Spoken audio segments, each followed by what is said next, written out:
I wanted to try this trick where you put a penny and some Vaseline on your battery terminals.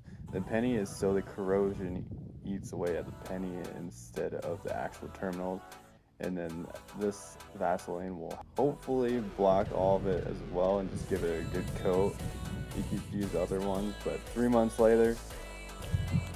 Yeah, 2 months, 3 months almost later. Doesn't aid the penny at all. It's kind of floating there.